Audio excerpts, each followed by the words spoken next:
Halloween. Forever.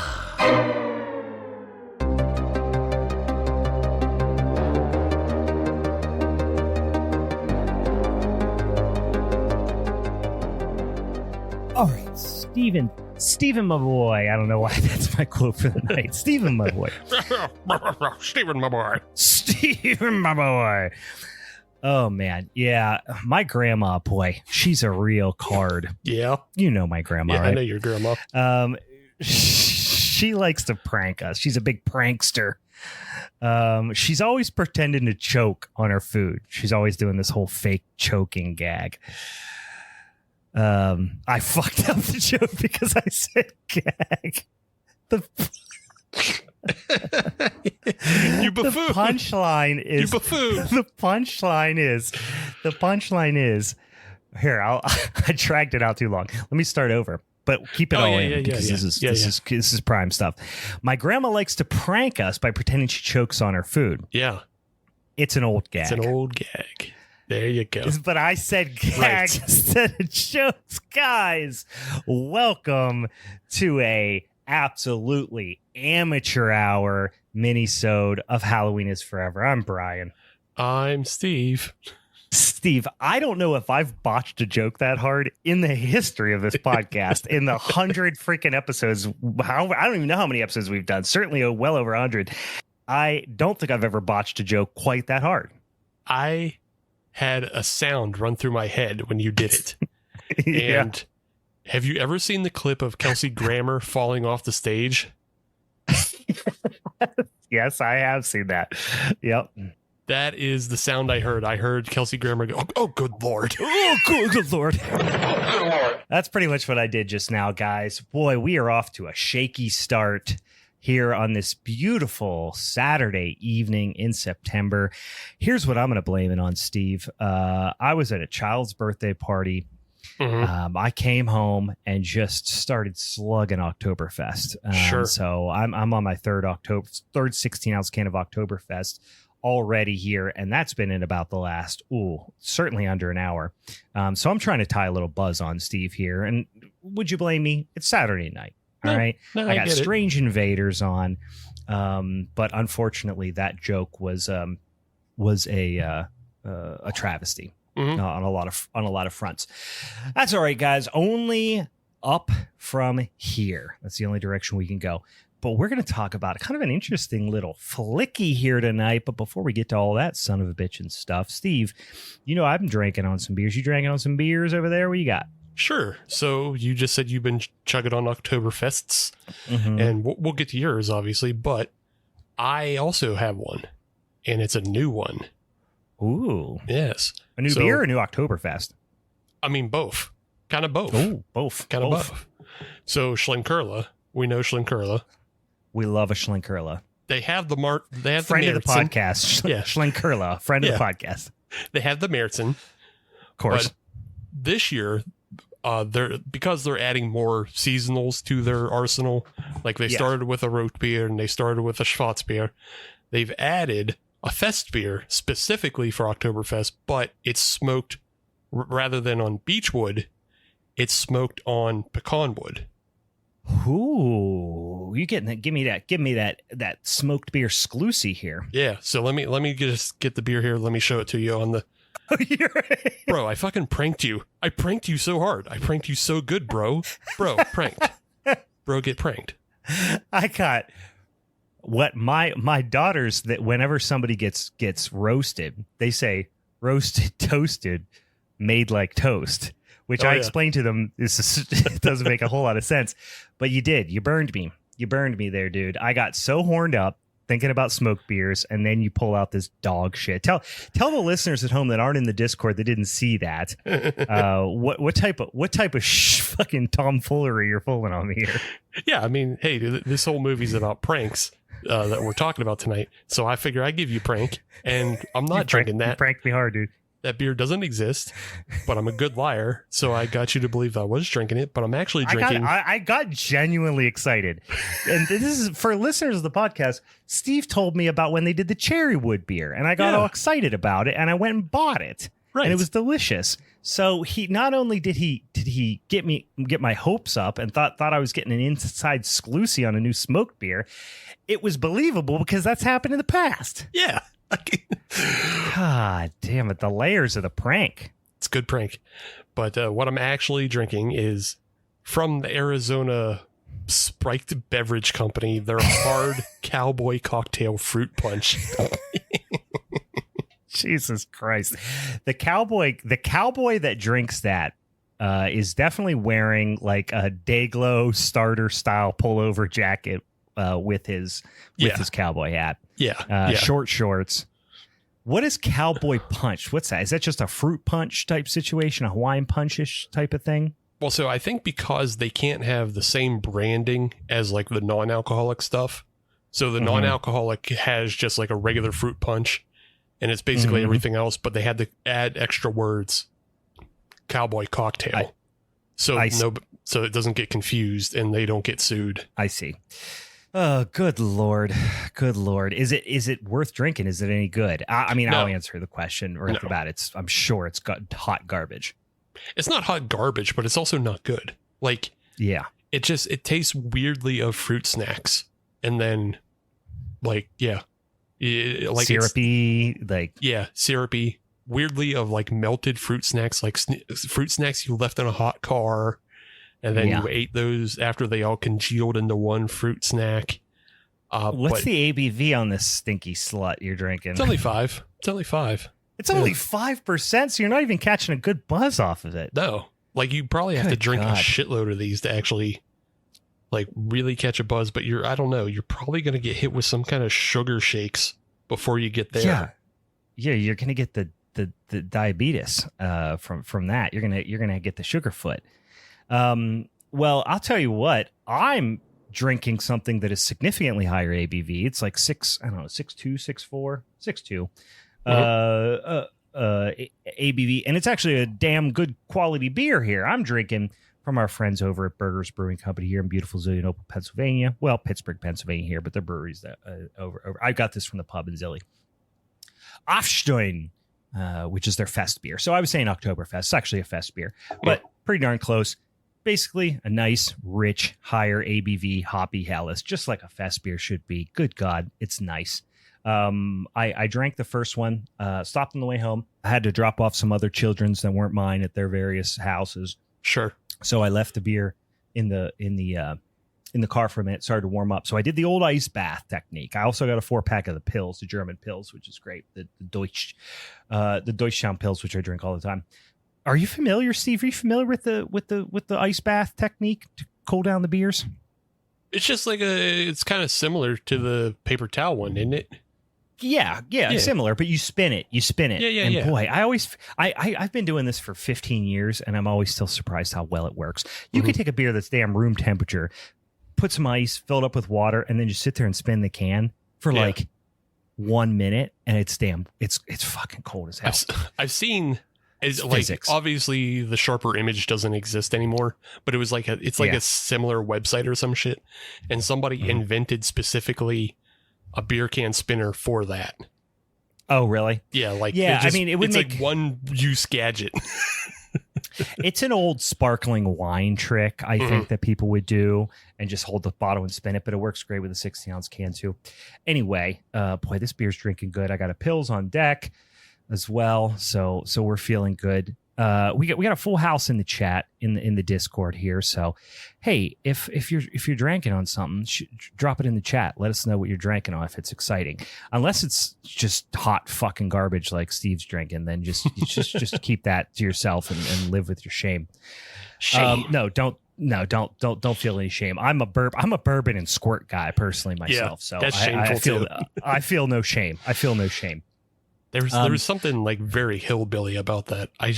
Bourbon and squirt. Yeah. I was just telling somebody about this last night. I played in a golf tournament yesterday afternoon, which is not a hillbilly thing to do, but I am a man who has a Fu Manchu, and I was wearing a Miller High Life hat during the whole tournament at my friend's, like, not super rich, not like elite 1% level rich, but at a country club, right, which is near my house, of which I am not a member of the country club, but my friend is. Mm-hmm. He invited me to come play in this tournament with him. We went and played in a golf tournament yesterday afternoon. Obviously, I'm like out there ripping cigs with my Fu Manchu, just being, generally white trash. And oh, Jesus Christ! I lost my train of thought. How do I start this story? Why am I talking about? We were talking about bourbon and squirt, and so I guess you were going to tell me what you were drinking on the course. Yeah, I asked if they had squirt. No. Afterwards, we went to the clubhouse. We drank some beers out on the course. We shot all right. Whatever. We went back to the clubhouse, and we got through some beers, and we're like, hey, let's have a bourbon drink. And one of the things on the cocktail menu was like a bourbon thing with like grapefruit. And I was like, that's just a fancy version of what I drink at home. And they were like, what do you drink at home? I said, bourbon and squirt. And they were all like repulsed. Like it was the most horrible thing in the world. And I was like, you cake eating motherfuckers. Go down to Giant Eagle, grab yourself some fucking sugar, some squirt sugar free, and put a couple glugs of wild turkey in it, some ice. It's fucking delicious. And just try to tell me it's not. Try to tell me it's not. I kept calling them cake eaters, which I feel like it's a great insult for country club people. Well, I mean, like a Paloma is just tequila and grapefruit. I'm sure whiskey and grapefruit has a defined cocktail name. I just can't think of it at the time. But you're just drinking the low rent version of that. Like there's always low rent versions of proper cocktails that you just can make up with soda. I think they're squeamish about the word squirt. Mm-hmm. Personally, yeah. I think if I would have said bourbon and Fresca, they'd be like, ooh, lar. But I say bourbon and squirt, and they're like, ooh, their buttholes pucker up because they're worried about squirting. They're worried about the word squirt. It's like the word moist. People get all it with a shot of Maker's Mark, and then an ounce of Perrier with a squeeze of grapefruit brown. Yeah, fuck that. Give me some sugar-free squirt, pour some Wild Turkey 101, some ice cubes out of the fridge, suck my dick and kiss my ass. That's what I say. As we've learned from last week. Yeah. This is my new persona. Like I said, as we get towards Halloween, I'm just cutting promos. I stunned the dude that was making it. I fucking poop. And I gave him, it was more of a diamond cutter because I hit him as I was running past him. Sure. But in any case, sounds like in the chat we got a lot of folks drinking on some coffee. Dan's drinking an espresso iced tea, very continental. All right. As we talked about a little bit last week, and for those of you who are new to the show, maybe you're just tuning in here because it's almost Halloween time. You said, let me find a spooky ooky Halloween podcast out there. Well, guys, it's not just Halloween. We do horror movies all damn year long. Obviously, we get a little bit more festive, a little more Halloween-centric once we get into the Halloween season. But horror movies all year long, every Monday on the internet. Spooky, ooky shit. Follow us over on the social medias at Halloween's Forever, at Forever on Twitter. But the first Monday of every month, we do something called a motherfucking showdown episode. Now, normally we pick from a big old spinny wheel of a bunch of topics, and then we let our social media friends and listeners vote on those topics, and then we pick a movie that's associated with that topic. But not the case in October. We do something a little bit different. We have a giant list of, what is it, 70 something at least at this point, right? It's a bunch. Steve? I didn't count. Counting's hard and stupid. It's got to be, counting's for goddamn idiots. I would say it's 70, 80 movies at least that are Halloween, the holiday centric. Either it takes place on Halloween, around Halloween time, or in some instances are just decidedly Halloween themed throughout. Most of which are horror movies, most of which are genre films. There's a couple other, odds and ends thrown in there as well. But what we're going to do is me, Steve, and then a pick that represents our Patreon friends. Nope. Oh, no. Yes, we have a change of plans. Steve, tell them about our change of plans. I almost forgot. Yes. So, because it is spooky season, we went out and we said, it's fine that we represent the patrons. But October time, it's best. Why not we get a guest? And so we are going to bring on a special guest. Should we announce who that guest is today or keep it for next week so we have something to talk about? Because we still got 2 Mondays left in September. We got to have something to talk about. Yeah, let's do it next week. We are going to have a fun, exciting guest for the October showdown. So the question is, though, Steve, are we going to pick this week the movies that we each have, or are we going to wait till next week on that? So we will pick the movies because I did talk to our guest, and I asked our guest, I said, hey, guest, where would you prefer to have your movie picked? Would you prefer to be the first one spun, second or third? Mm-hmm. And that guest said they would like to be the third pick of this wheel. Third spin. So now we just have to decide who goes first. Okay. Do we do Bear Ninja Cowboy? What's Bear Ninja Cowboy? Oh, is that rock, paper, scissors? It's like rock, paper, scissors, except for it's a bear, it's a ninja, and a cowboy. Bear goes, rah. Ninja goes, wah. Cowboy says, put him up, partner. Okay. Bear kills Ninja because he mauls him. Ninja kills Cowboy because he can block the bullets with the swords. And then, of course, Ninja kills... Cowboy kills Bear because Cowboy has guns. Cowboy shoots Bear. Yeah. There we go. All right. So we'll do, on the count of three, we'll do 1, 2, 3. And we're going to do put him up, partner, wah, or rrr. Okay. All right. 1, 2, 3. Put him up, partner. All right. Okay. So you win. Yes. As a cowboy. All right. So you get to pick 2 or 3. Or, I mean, 1 or 2. You know what? I'm going to go 2. Okay. All right. I'll go first. So I'll be the first drawing. Steve will be second. And then our mystery guest for October will go third. Okay.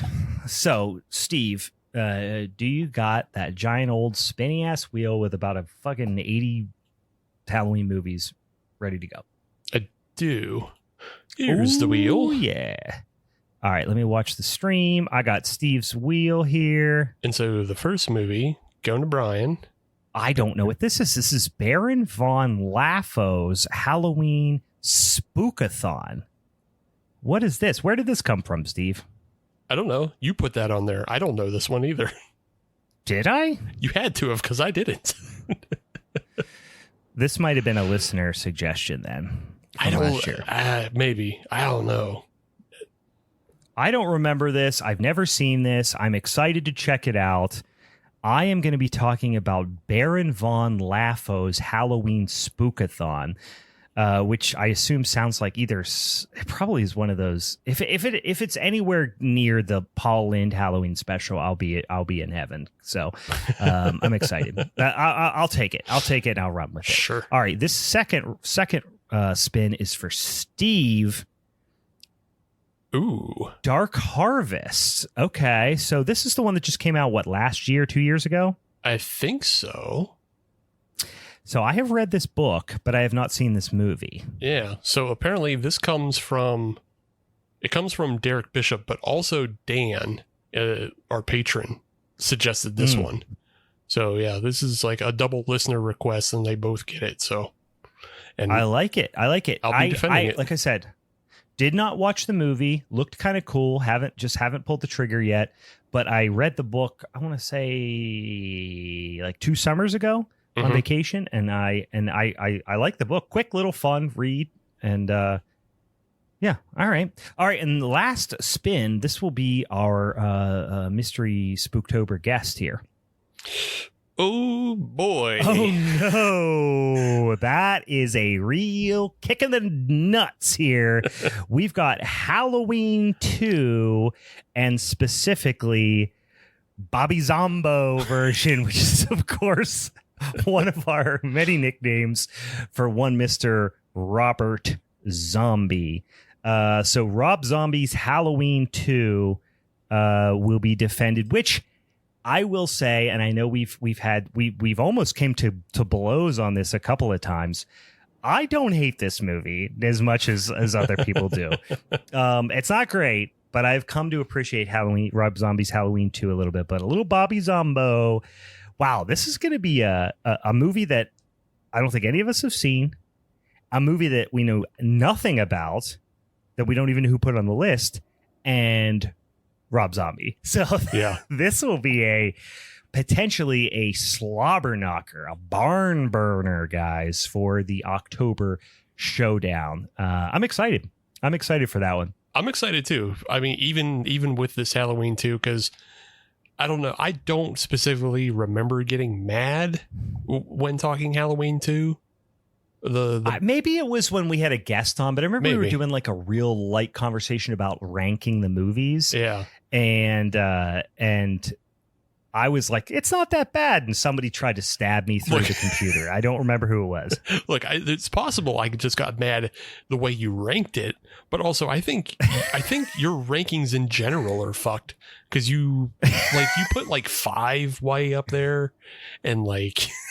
No, I didn't. No, I mean, I just in general, in comparison to regular people, I think you rank. You usually rank 5 higher than you should, and maybe.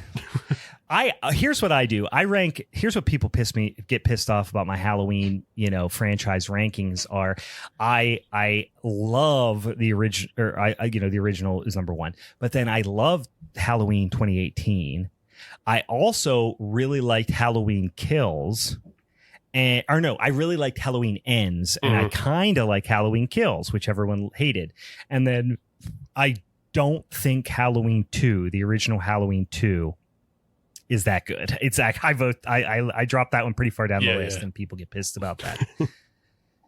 Anyway, I'm very opinionated about the Halloween franchise, guys, but we ain't talking about the original franchise. We ain't talking about that canon, boys. We are talking about Bobby Zumbo version.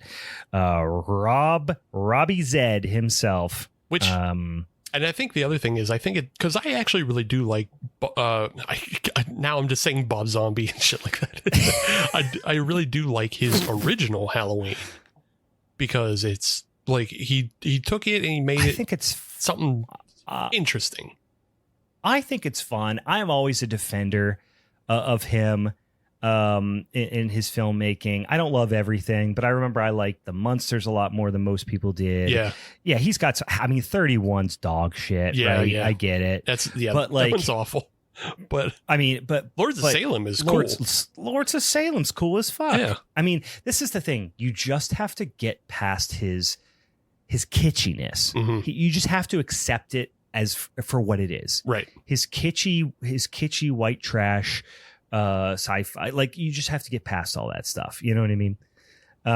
Anyway, we are going to have plenty of time to talk about that during our October Showdown episode. Okay. So we've got the pickies out of the way. We've got the beersies out of the way. Let us remind you, we've talked about our lovely Patreon listeners, our patrons on patreon.com/Halloween is forever. But we're going to be releasing another episode pretty quick of our Patreon exclusive podcast, Youth Group is Forever. And along with that, we got some other stuff. Steve, why don't you tell the boys and ghouls at home about what you get if you do decide to give us $5 a month on the Patreon? Yeah, you jump on that Patreon, you get all kinds of things. You get reviews and recos. You get in the Discord, like we said. You get episodes kind of early sometimes. I mean, if you watch them live, you get them the most early because it happens live. Mm-hmm. And the earliest that physics allows. Earliest as possible. I mean, mm-hmm. if you have that Google fiber optic network, you get it. You got that fibe. You just get it a little bit faster than everybody else in the Discord. That makes you elite. That's a good point. Makes you elite. That's a good point. Yeah. But on top of all that, you get an exclusive monthly podcast. This turn, we are working on Youth Group is Forever, which is our Christian-based horror, just frightening propaganda films. They're horror for many reasons, but sometimes they are actual horror movies. Yeah, sometimes they're actual horror movies. They're Christian genre films, typically just chock full of weird Christian propaganda. Steve made me watch every single one of the Fast and the Furious episodes. So you also get our Patreon exclusive podcast series, which has come to a fiery, explosive conclusion. And Family is Forever, which again, Steve made me watch all the Fast and the Furious movies, of which I had seen only one. We watched all those. God damn it, they sucked. So I turned around and I'm now torturing Steve by forcing him to participate in one of my weird indulgent fetishes, which is psychotic right-wing Christian propaganda, which I have a sick fascination with. So we've been doing that. So, most of the movies are just telling people what they're going to go to hell for, but it's fun to talk about them. And, they're, with almost no exception, absolute dog shit. So if you want to hear us make fun of these fucking movies and drink beers and do all that type of stuff on the internet, you get an extra episode every single month. And they usually are quite lengthy in my experience. There's a lot to talk about in these movies. All right, let's get into our feature presentation for the month.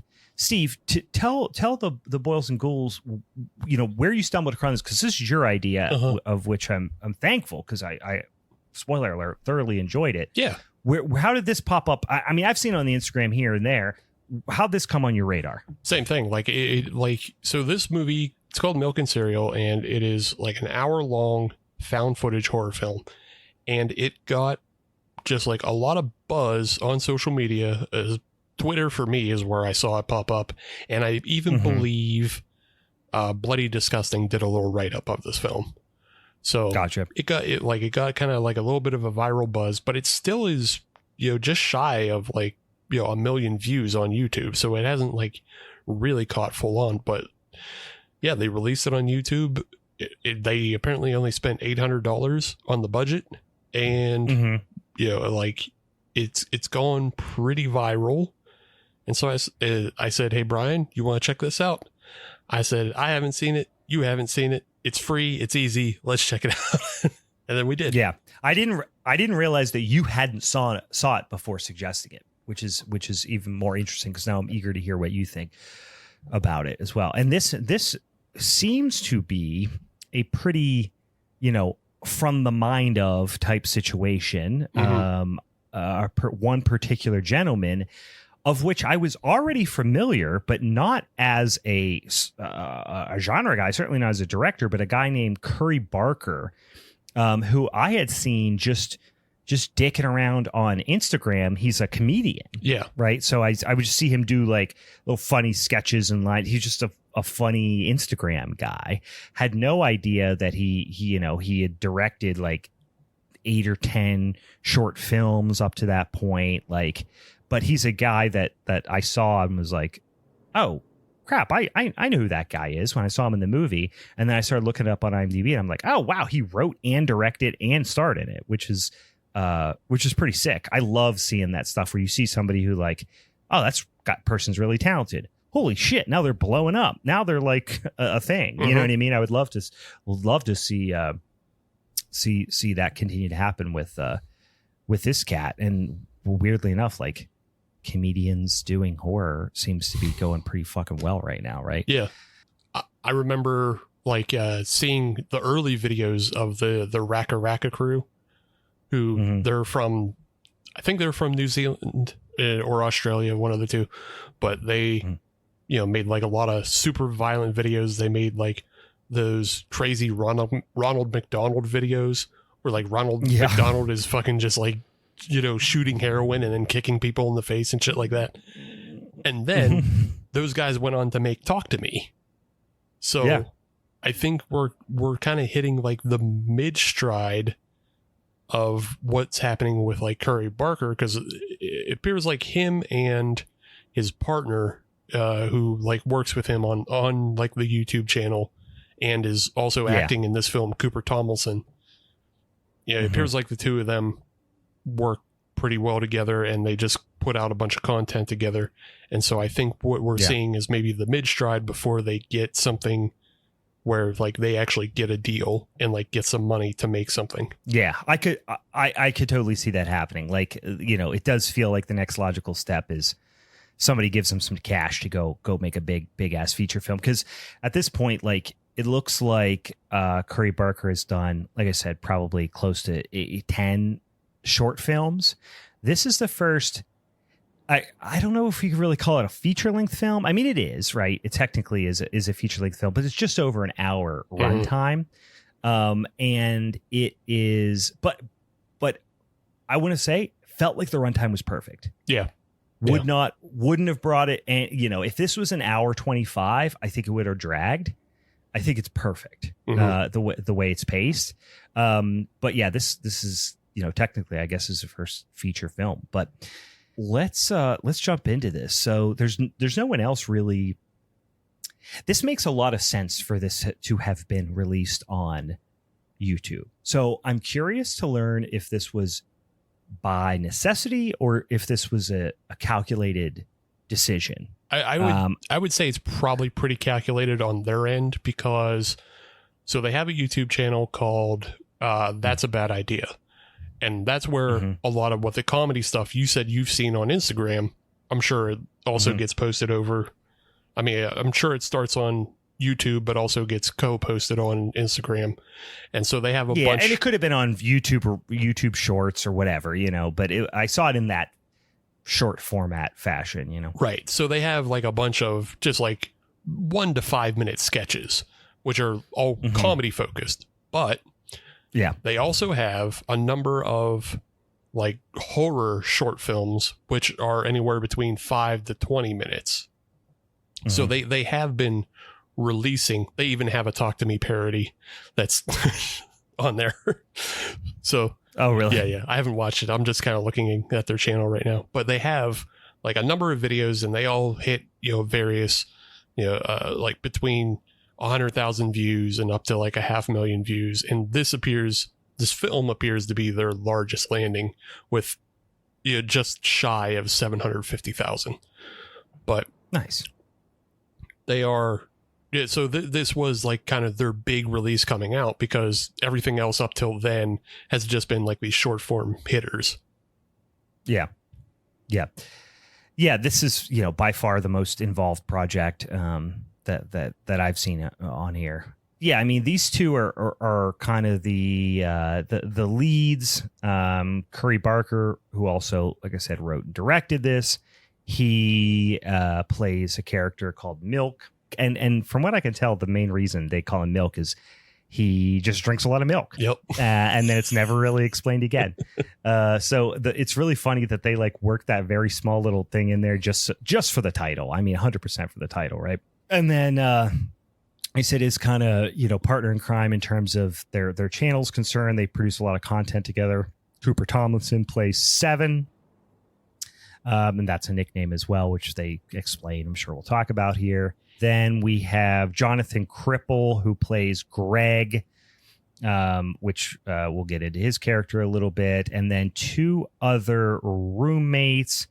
We have Sterling Pope, played by Link. He's kind of in and out. And then Naomi, who is their other roommate, is Adla Alvarado.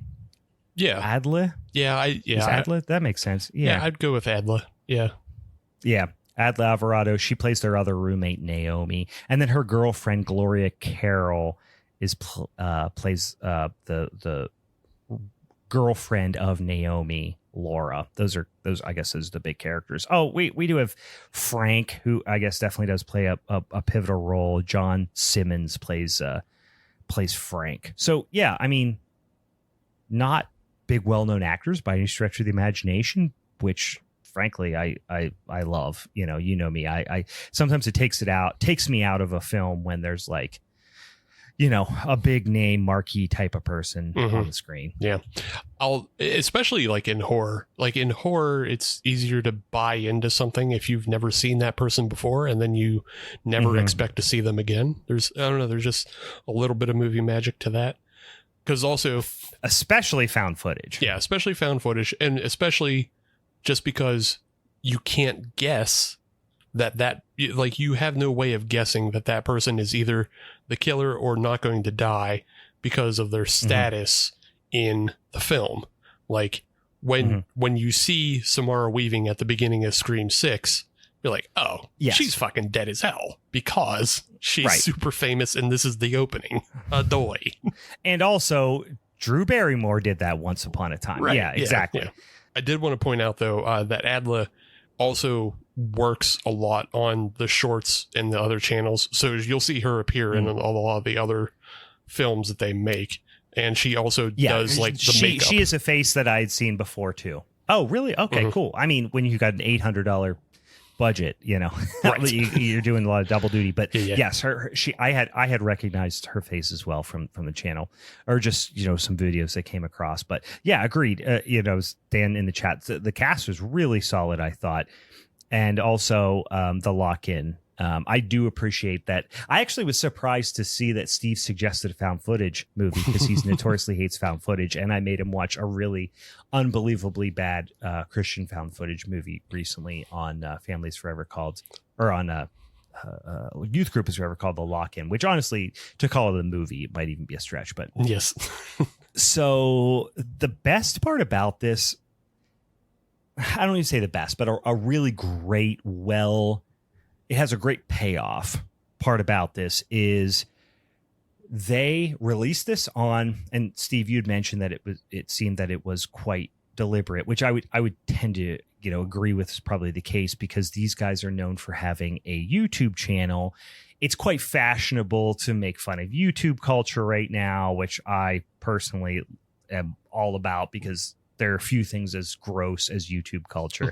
My kids are 8 and 10 years old. They're watching all, slime videos. They're super into slime. Just the dumbest brain rot. Which is like Nickelodeon gack. Well, they make their own slime. Like, they genuinely love playing with slime, which is like, it's like, for us who are in our, 30s and 40s, it was Nickelodeon gack or Floam or whatever, but they love the slime. And now my 10-year-old's getting to that point where she's like, she wants to, like, oh, we're going to do makeup or whatever. So she watches these YouTube videos and these YouTube channels, and they're just the cringiest shit in the world. So it's quite fashionable to make fun of them right now, and I can relate to it. But for these guys who most likely make their living in some no small capacity via YouTube, they made a movie about a bunch of people living together that have the douchiest of all YouTube channels, which is a prank channel. There's nothing worse than a prank channel. Yeah. Because, and the thing is, it's not just like people like, it's not just, punked style, Ashton Kutcher, again, dating myself here, but style, punked style pranks. It's like on YouTube, it's like people like going to like dangerous neighborhoods in big cities and like going up and saying offensive things to people and then crying when they get hit with brass knuckles in the forehead. You know what I mean? Like, sorry, you literally asked for it. Yeah. So I love seeing those highlights of like prankster gets beaten to within an inch of his life because yeah. I'm like, but then, I don't know. I mean, that's some karma there. But then the slimiest version of that is that they learned that garbage gets views, and so they started staging their own. And so they started staging fake pranks that they get in trouble. And then like people are like, oh my God, he's in so much trouble. Those black guys are going to kill him. Oh, and then it's like, no, they're not. He paid those guys to fucking treat him like shit. But everybody's safe. You're watching pro wrestling, but it's more dishonest because they're trying to, they're sparking like the worst. They're sparking the worst feelings a person has like racism and fear of urban environments and shit like that. Yeah. Ugh. It has such intensely racist overtones to the whole thing too. And my favorite version of this now is the fake, and they always have Karen in the title. Yeah. But like fake Karen outrage videos of like someone being really shitty, saying they're going to call the HOA or like trying to save a parking spot or something. It's like, these are actors. You can 100% tell, so it's like this fake outrage porn. Anyway, it's gross. So this is kind of the type of people that we're talking about here. These characters. So there's Seven, Milk, and Naomi, who are roommates. It is Milk's birthday, and his, kind of best friend, Seven, is setting up this prank to happen during his birthday party. So he goes and buys a real gun, but with blanks from some like psycho on the dark web. And they do a really nice job of peppering little, I wouldn't even say jump scares. I mean, this one's probably the closest thing to a pure jump scare, but they're atmospheric. They're not cheap jump scares. Yeah. That they actually pepper in really well throughout this movie to keep the tension really high. But they go and buy a gun with blanks, you know, from a sketchy guy in a van via the dark web, they claim, or whatever. And the guy like demonstrates it by pretending to shoot himself, and it freaks them all out. But of course, he's demonstrating blanks, so he's fine. But it's just a really cool tense scene of them all in the back. The idea of discharging a 45 caliber handgun in the back of a van with no carpet, no pad, like their ears, their eardrums would be unbelievably loud.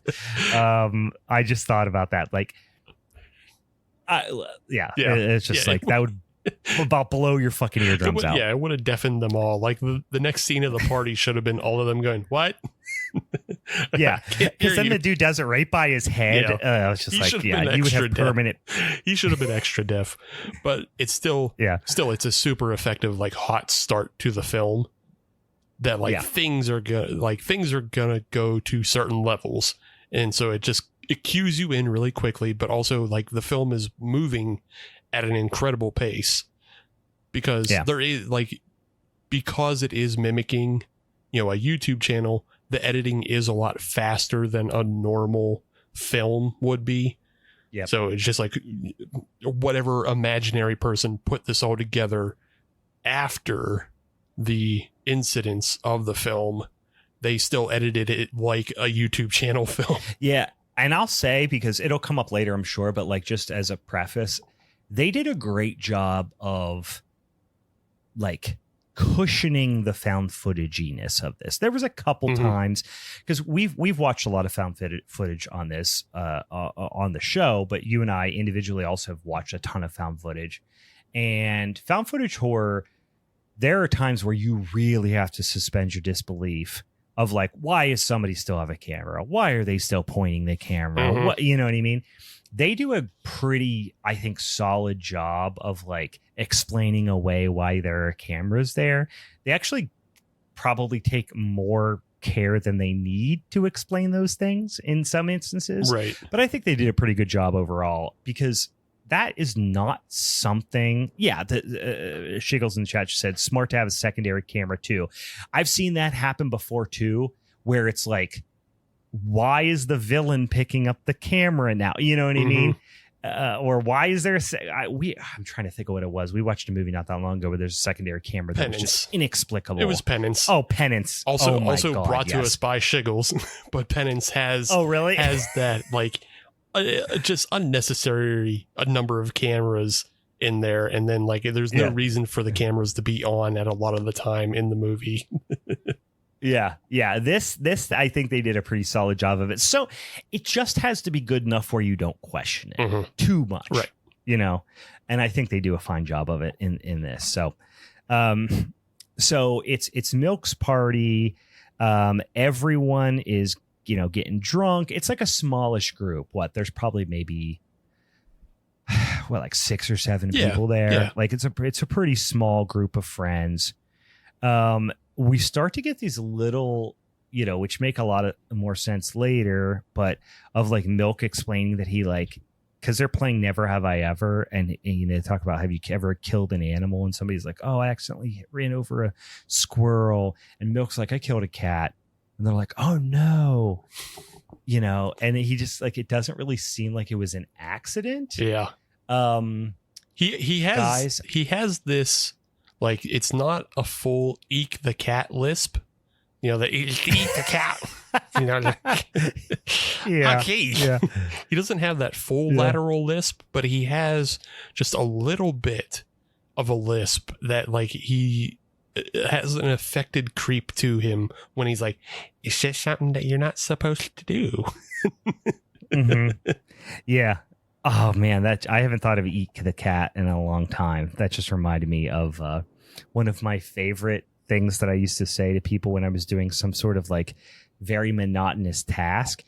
And it was from when Eek the cat, Eek was in hell, and he freaks out. Like, he's so positive about everything that he like makes the devil lose his mind, because he's sentenced to go to hell and clean hell's litter box.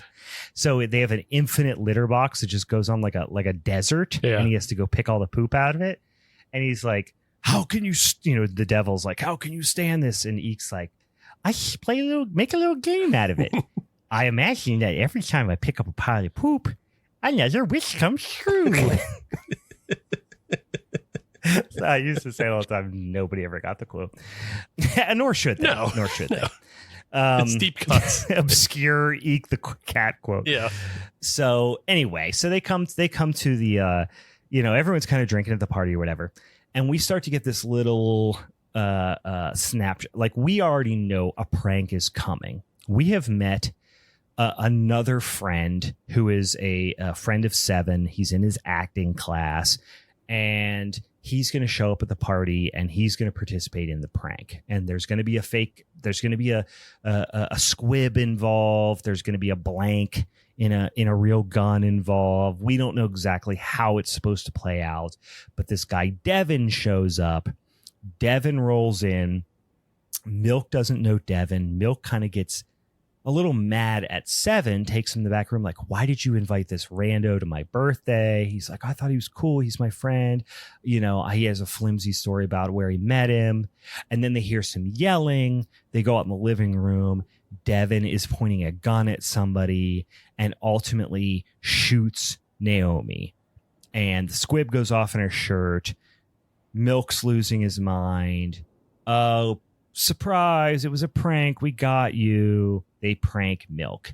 So now, as an audience, we know that Seven is, these pranks are pretty high stakes. They're pretty intense. Milk is like doing pretty well with it, but he's pretty freaked out. And everyone else is just like, hey, it's a prank. We do pranks. Yeah. We're douchebags on the internet. Then all of a sudden, there's another knock on the door. And it's a neighbor. He's an old-ass neighbor. He kind of looks like a really tall Neil Young. And he's pissed off. And he says he's got kids that are trying to sleep. And they're like, oh, sorry. And he really kind of everyone just goes quiet. And then he just barges into the apartment, kind of like does a lap around the apartment. And Milk is like, oh, this is just another prank. Like, this is just a further part of the prank. And they're all like, no, we don't know who this is, whatever. He leaves. They all decide we are going to go to 7-Eleven. So they go to 7-Eleven. They're acting like absolute douchebag, like acting like high school kids in the 7-Eleven. They're walking back and they see the same old guy outside. Milk at this point, as far as we know, is convinced that this guy is part of the prank that Seven and Naomi are pulling on him. He like snatches his hat off his head. He's kind of like being rude to him because he thinks this is all part of the prank. They all of a sudden, Seven comes in, wakes up Milk at like 6 something in the morning, and the old guy is sitting on their couch. He's come into their apartment. He's on their couch. Seven wants to call the cops, but Milk doesn't want to for some reason. So that's a little suspicious. But he's like, no, let me talk to him. They go back downstairs. He's gone. But the deadbolt's bolted from the inside, so they don't know where he is. They assume he's somewhere in the apartment. So they're like kind of going everywhere looking for him. There's a couple little like tense moments, but they eventually walk around. They find him crying in, I don't know, one of the bedrooms. He's saying, he wants to talk. He's saying there's a girl in my head, talking about like religious trauma or whatever, and then tries to shoot himself. But like Milk stops him and eventually talks him down. And, the cops don't come, I guess. And then eventually agrees to go to dinner at his house. Yeah. So, yeah, which is, so anyway, at this point, you don't really know who's pranking who, or if this is going to be a serial killer in the house, creepy neighbor movie. You're not really sure at this point. Yeah. But yeah, there's a creepy guy who lives next door. Yeah. And they've set you up a little bit with like some titles, and one of the titles is The Night He Died. So yeah, you're given a clue. Okay, we're going to see somebody die probably within the next half hour, but you don't know. Yeah, you assume it's one of the three of either Milk, Seven, or as you mentioned, old Neil Young, because I also have it was also in my notes, menaced by Neil Young. Did you? I swear to God, I was like, hey, he looks strikingly like Neil Young. Strikingly like him. And at this point, like, Neil Young has been selling it pretty well.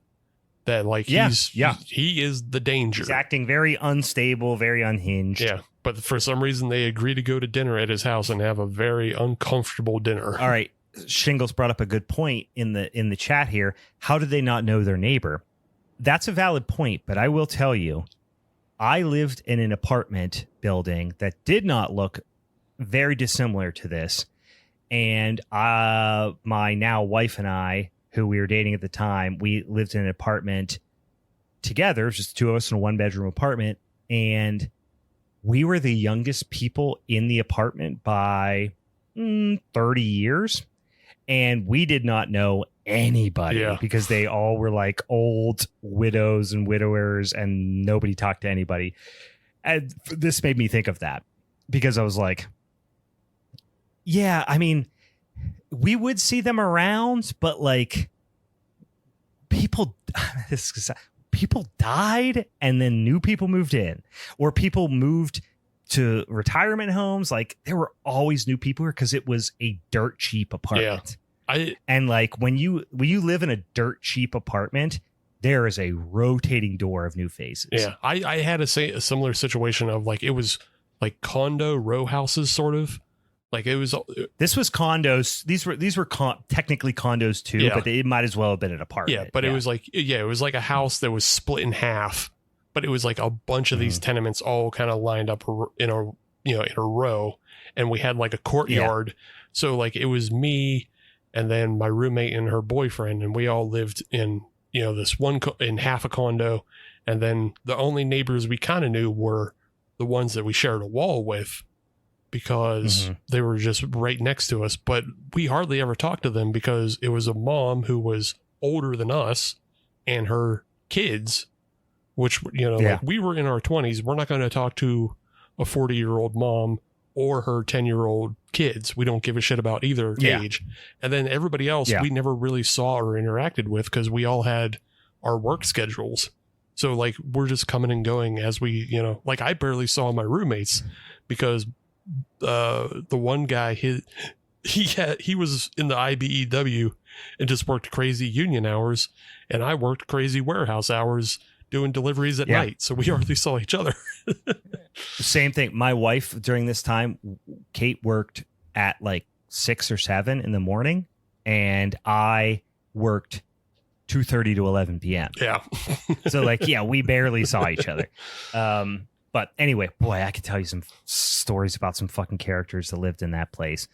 Crazy drug addicts asking for $6, and like, or like this guy who I would literally on several occasions had to like drag him out of his car because he couldn't get into the garage because he was so drunk. I had to like pull him out of his car and like shut his car off. Oh my God. It was a disaster. Anyway, so they got the neighbor. He's acting a fool over there. We get this little scene where like Naomi gets home. She's pretty pissed because Laura, who we'd met at the party, had broken up with her. So she's bummed. She's like, she broke up with me over text, which is like, and this seems really sudden. She's like devastated. And she's like, how did she, why? She's really adamant about like how fucked up it is that she broke up with her over text. They have now committed to going, Seven and Milk, to have dinner over at the neighbor's place, which I think they know his name at this point, which is, I believe, Greg. Mm-hmm. Which I could not stop thinking of old Greg from the Mighty Boosh. But they go to buy wine at the grocery store to take to old Greg's house. And Seven's like, I remember I lost my wallet, so Milk has to buy the wine. They go over there, and there's like a little hidden camera situation with them two, and they're having dinner with Greg. And Greg's saying some wild shit, like really unpleasant story about his dad making him drink his mom's blood. Or like mixing his mom's blood with wine. Yeah. It was like it was a pretty wild story. Yeah, it's like some sort of like lost Albert Fish tale. It's like it really does. Like I've got 40 pins in my scrotum. Yeah. You know, like it's pretty sketched out. But like the tone of this movie is so strong because going back, you're like, man, they telegraphed everything, but really subtly, but substantially. Like, wow, this movie was so well written, I will say, like really, really well written because he's saying these things that feel very heavy handed. So it's perking your eyebrows up going like, is Greg for real? Like what? This seems too much. Yeah, right. Right. Which it is. Yeah. It is. You find out. And then it is, right? And then you also are like, wait, who's running the camera here and why exactly is this happening? But it's just believable enough that it doesn't completely telegraph every punch. Anyway, both guys, they're drinking wine with Greg. Greg's saying stories, Albert Fish fucking fairy tales, right? I do want to point out, yeah, they are talking about how like everybody got their name, and they're talking about Seven, and Seven's like, well, you know, there's a bunch of Stevens in my family, and I'm the seventh Steven. Right. And Greg says, well, I feel bad for the 13th one. And I don't know if you caught it, but as soon as I heard it, I was like, oh, like the Danzig song. No, I didn't. No, I didn't. Got the number 13 tattooed on my neck. That's one of the worst fucking Danzig songs. The song sucks. I like the Johnny Cash version. Yeah, sure. But yeah, both guys just keel over. They just pass out from assumedly the wine being drugged in some capacity. Then we get the night he dies. Kind of it's almost like a digitized like title, not a title card, but like a little. Oh, what do you call it? Like a little interstitial type of thing. It just pops up on the screen, almost like it was analog edited on, you know? And they wake up, meaning Milk and Seven, tied up in the desert. And old Greg is standing there with a gun on them, saying he wants to die, but he wants one of them to kill themselves too. So he's going to kill himself. He wants one of them to kill himself too, because he doesn't want to die alone. And they're going to choose. He's making them choose which one of them is going to kill themselves along with him, or else he's going to kill both of them. So again, this all feels like very out of the blue, very like rushed, but like obviously very much by design.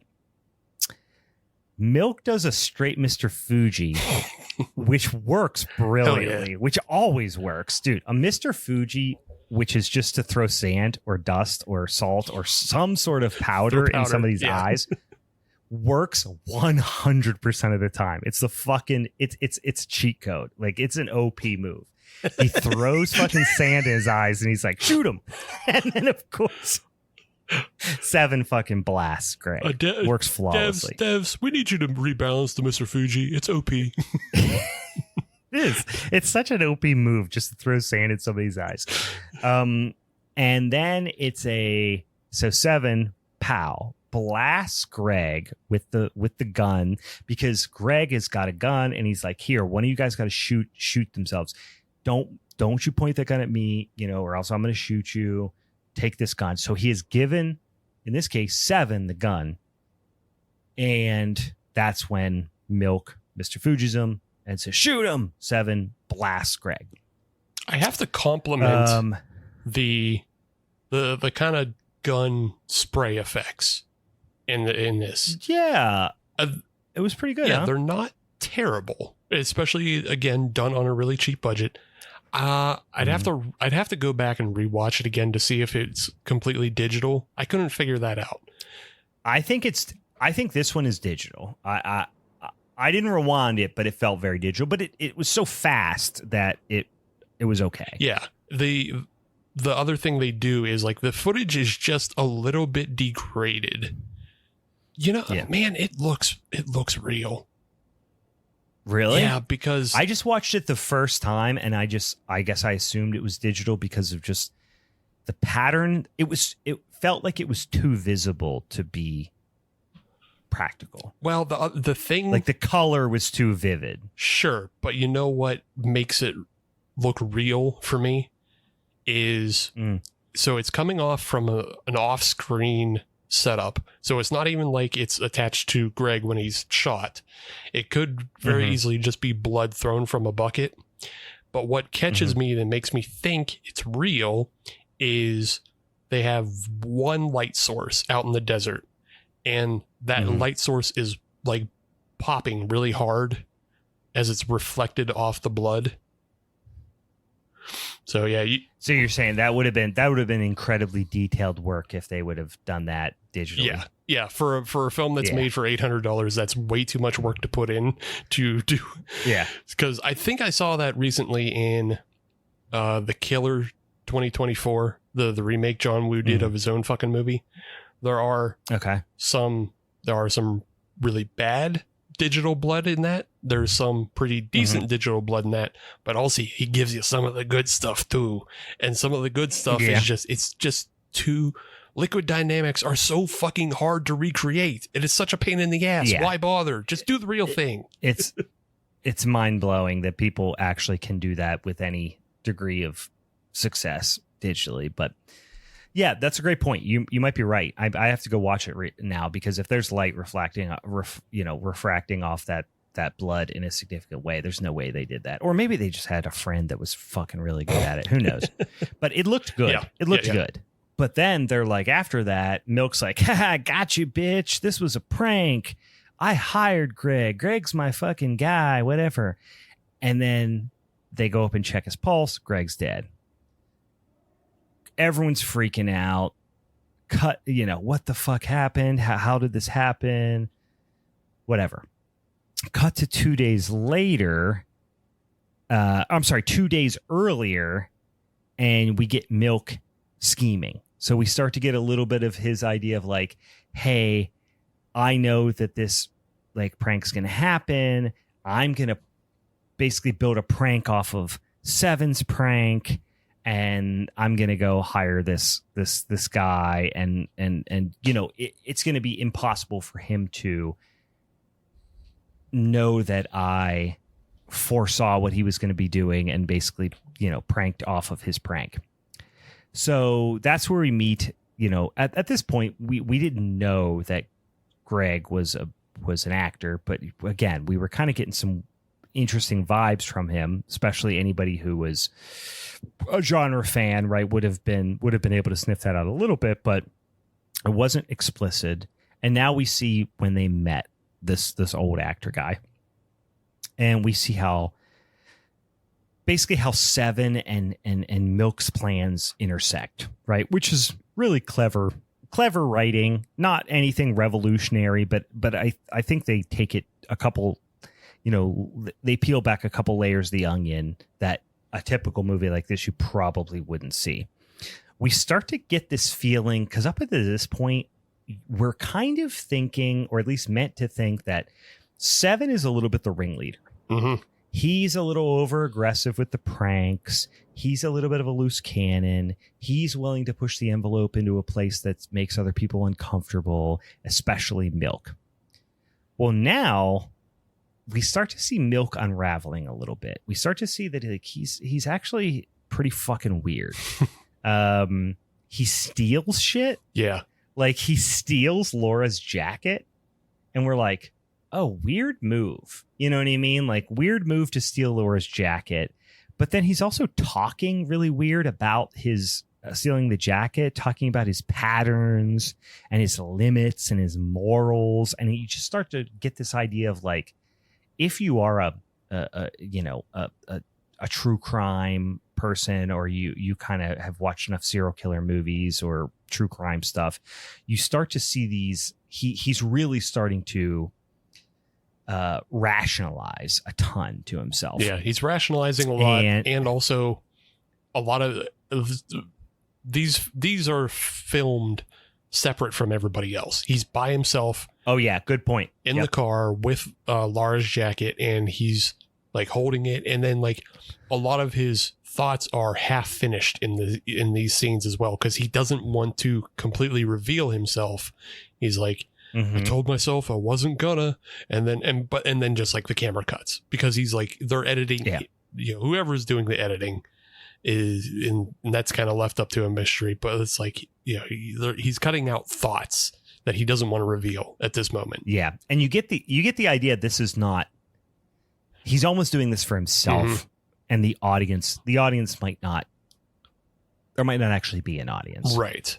Or at least the audience hasn't discovered it yet. Yes, right. It hasn't been revealed to the audience yet, or this is a future audience or something like that. But then he calls Laura about bringing the jacket. And there's a scene that now, you know, Milk is very much up to no good, because he calls Laura and is like, hey, I got the jacket, whatever, we're going to bring it over. And she's like, bro, like, I'm sleeping. I'm not really interested. You know, hey, we can do this another time. Thanks a lot, whatever. But then he eventually tricks her and says like, hey, me and Naomi are actually like in your neighborhood. It would be silly not to go do it. And in between those two calls, he has this little like frustrated spaz out kind of in the car too. So you're like, whoa, this guy's a little bit volatile at this point. But he ultimately tricks her into sending her address. So Milk goes to Laura. Reminder, this is Laura, Naomi's girlfriend, who Naomi believes has broken up with her.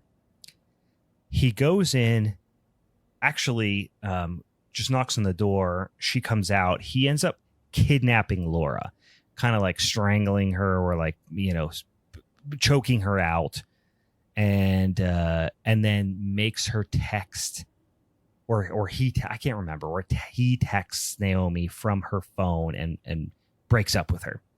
So now he's got Laura, you know, hostage basically at this point, or is kind of held captive.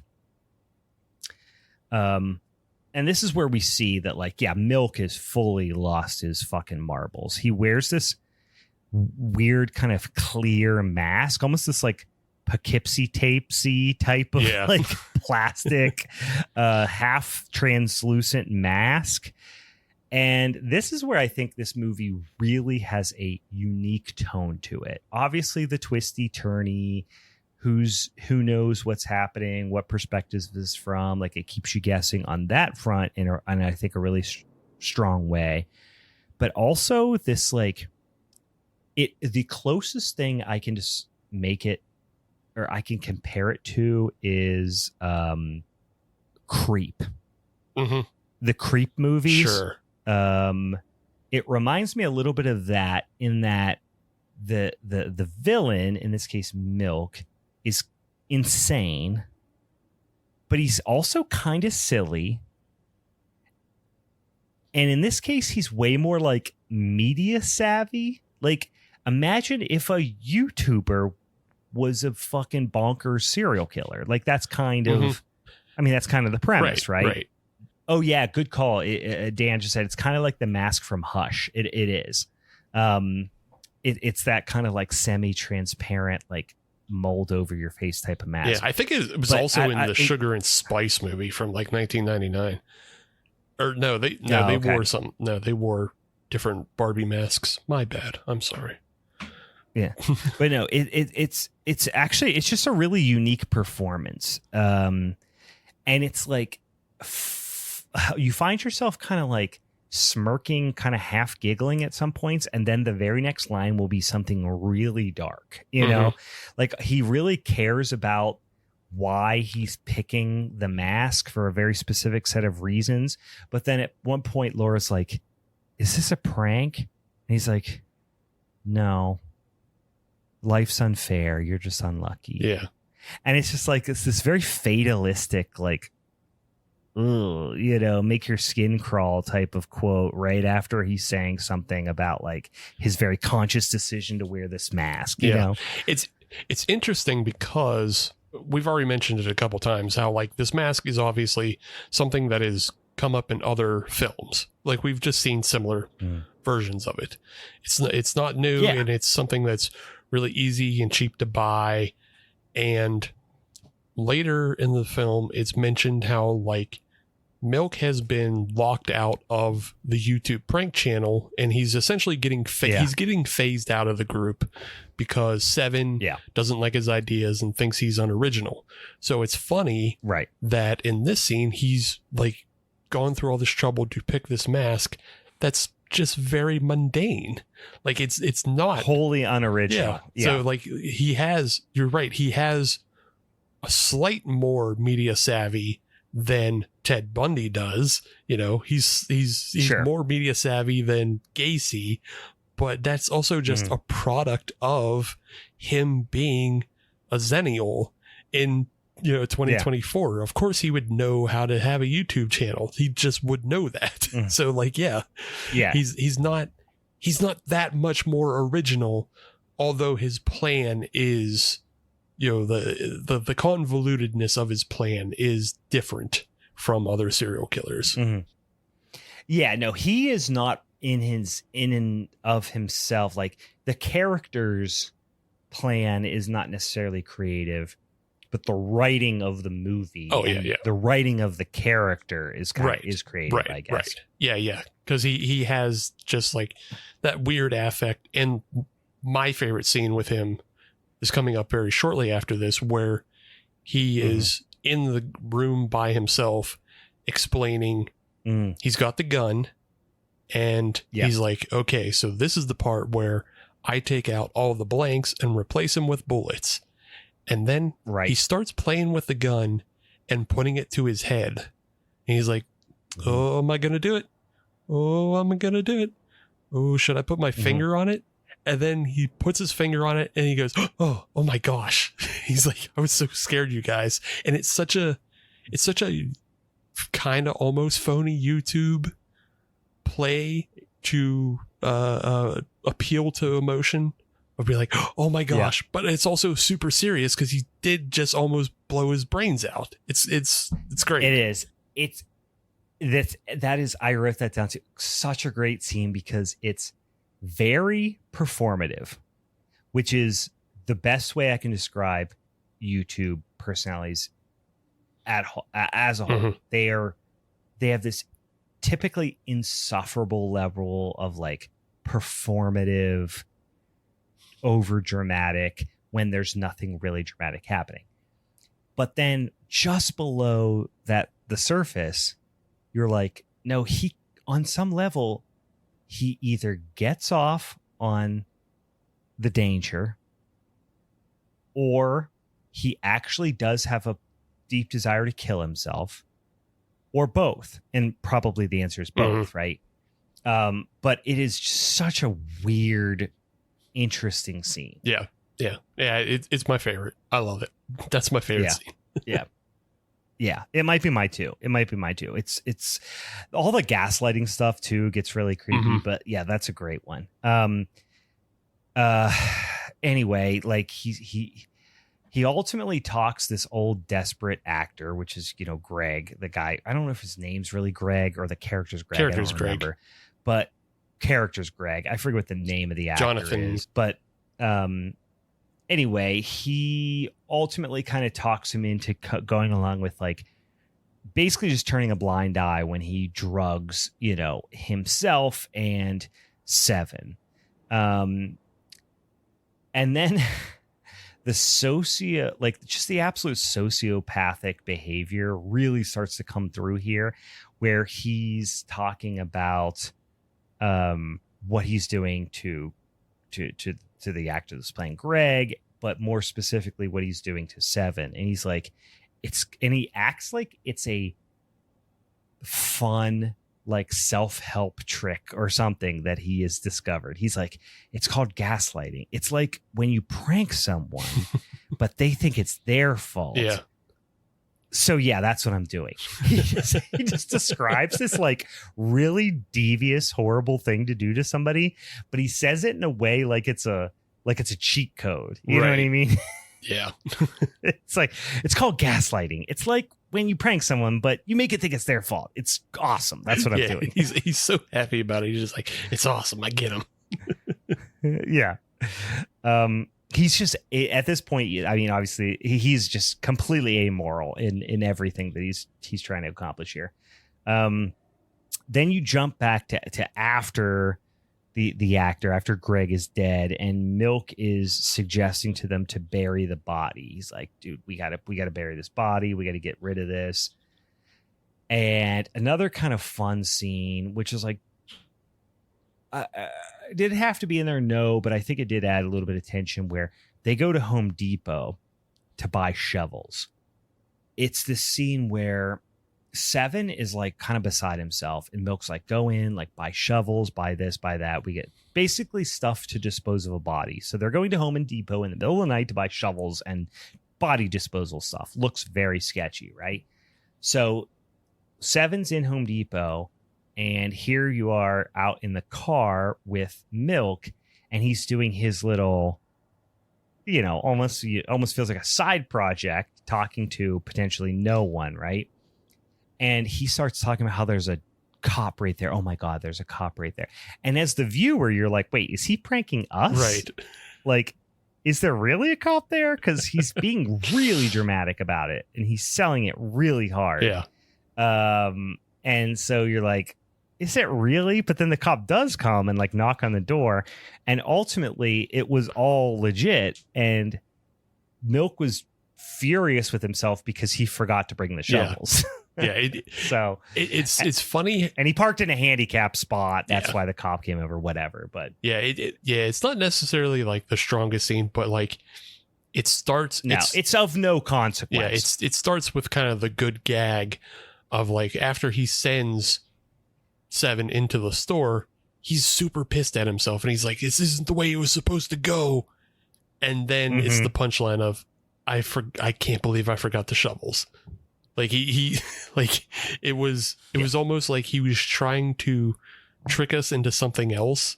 Like it wasn't supposed to go this way, that like Greg wasn't supposed to get shot. But it's like, no. Yeah, right. Greg is supposed to be dead and buried in the desert.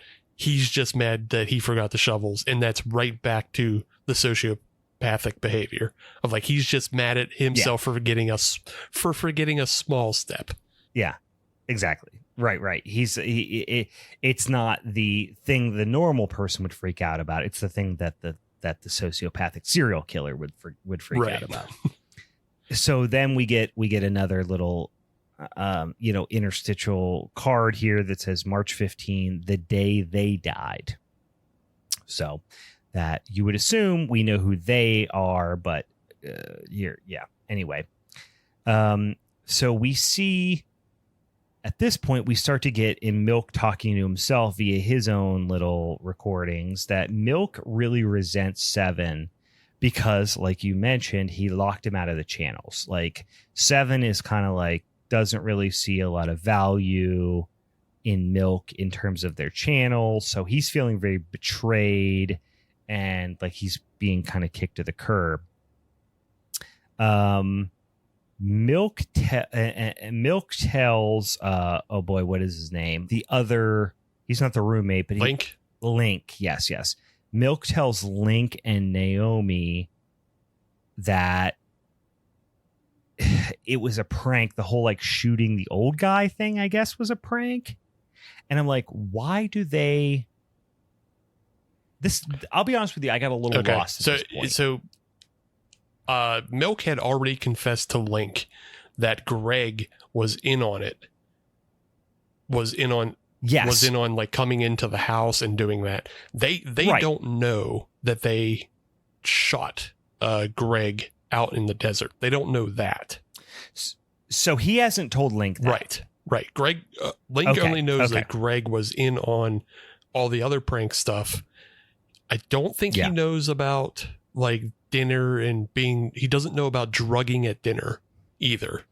He just knows that the weird old guy who came into the apartment was somebody he hired. Right. Okay, that was my question mark that I because it seemed to suggest to me that almost like Milk was admitting to the fact that the guy he shot was hired, but which is the same guy. But you're saying Link wouldn't have known that, which I agree, Link wouldn't have known that. But for some reason, I took it as that's what he was admitting. But you're probably okay. Mm-hmm. I think I was just thinking a little too hard on it. And then, but that rattles Seven because he doesn't even want Link and Naomi to have that idea that there is kind of like a paper trail almost between Milk and Greg. Yes, yes, that's the link there. That's the part I was skipping over. So yeah, he's alarmed that Milk would have even said that much. So he's kind of losing it at this point. Seven is, because he's like, what the fuck is happening, right? Milk tells him that he told him about the quote unquote prank. Seven attacks Milk at this point, like jumps on top of him, starts like punching him, and then I think it's Link and Naomi have to come in and like pull him off of him. So at this point, Milk's got like blood smeared on his face. Then cut over back to Milk. He still has Laura, Naomi's girlfriend, hostage, and he just very callously, very unceremoniously, just like smacks her in the head with a brick, and then just like bashes her head in, while also kind of like saying broy YouTube guy things, which was the other thing that was like, wow, that was also a great scene. Because I think the casting in this, it's interesting because I'm really glad I didn't see that the guy who played Milk is the writer, director, and star, because